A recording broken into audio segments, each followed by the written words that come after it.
Thank you ভাই, উত্তরটা শোনা যাক। যেটা হচ্ছে প্রেস কনফারেন্স যখন একটা আয়োজন করা হয়, এর আগের প্রেস কনফারেন্সও সেম ব্যাপারটা হয় যে আমি কিন্তু রেডি ফেডি হয়ে ঘরেই বসে থাকি।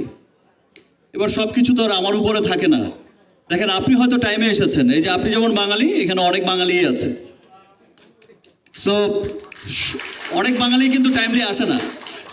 সে এই বাঙালিদের জন্যই অপেক্ষা করতে করতে করতে করতে আমি তো বারবার জিজ্ঞেস করি যে ভাই আমি কি আসবো আরেক বাঙালির কাছে। সেই বাঙালি আবার সেই বাঙালি আবার আমাকে বলে ভাই আরো কিছু বাঙালি বাকি আছে।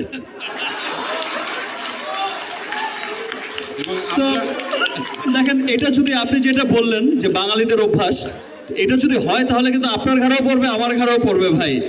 সো এটা সবাইকেই আসলে একসাথে হেল্প করে সবাইকে, সবারই টাইম সেন্সটা থাকা উচিত। আর স্পেশালি আমাদের দেশে যেটা হয় যে জ্যামের একটা যে ভয়ঙ্কর একটা চিত্র দেখা যায়, সত্যি সত্যি যখন নাকি দেখি যে অনেক সময় দেখা যায় যে অনেকে সিনসিয়ারলি আসার চেষ্টা করে কিন্তু অনেক সময় পেরে ওঠে না।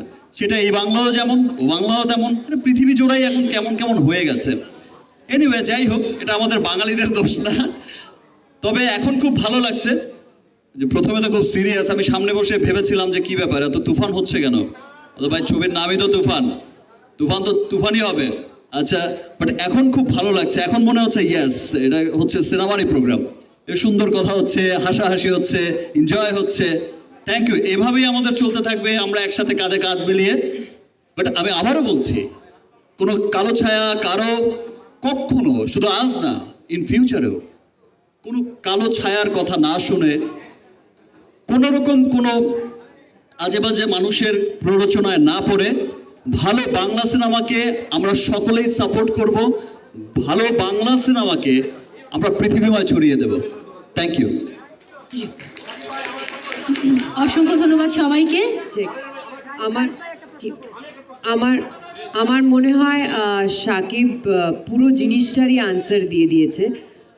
আর আমি আবার বলবো যে একজন রিপোর্টার ভাইয়ের হাতে অনেকটা দায়িত্ব থাকে। আজকে আপনি দাঁড়িয়ে আপনার দেশের সবচেয়ে বড় সুপারস্টারের একটা প্রশ্ন তুলে দিচ্ছেন আমার হাতে।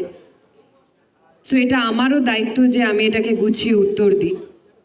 উত্তরটা এটাই হলো ভাই যে সময় পৃথিবীর সবচেয়ে দামি জিনিস। আপনি যেই মোমেন্টে আমাকে প্রশ্নটা করেছেন, সেই মোমেন্টটা, সেই ক্ষণটা, সেই সেকেন্ডটা আর কোনো দিন জীবনে পাবো না, যতই চেষ্টা করো। তো that is the most precious, time is the most precious thing on earth. আর এটা বাঙালি অবাঙালি বলে নয়, আমি বাইরেও কাজ করেছি, কেউ ইচ্ছে করে লেট করে না আমার মনে হয়। আর একজনকে নিয়ে তো ফিল্ম হয় না, একজনকে নিয়ে একটা প্রেসকন হয় না, একজনকে নিয়ে একটা শুটিং হয় না। তো ওই যেটা সাকিব বলল, হয়তো কোথাও না কোথাও যখন আমরা শুটিং করি, আমি তোমায় বলি একটা এক্সপিরিয়েন্স, 9 ঘন্টা আমাদের ওয়েট করতে হয়েছে, 8 ঘন্টা আমাদের ওয়েট করতে হয়েছে। কেন জানো? দোষটা কিন্তু আমার না, ডিরেক্টরের না, কোথায় কোনো একটা লাইটের ফল্ট হয়ে গেছে। তাই জন্য কি কাউকে দোষারোপ করা যায় ভাই? যায় না তো।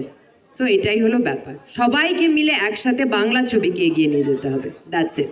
Thank you. অসংখ্য ধন্যবাদ।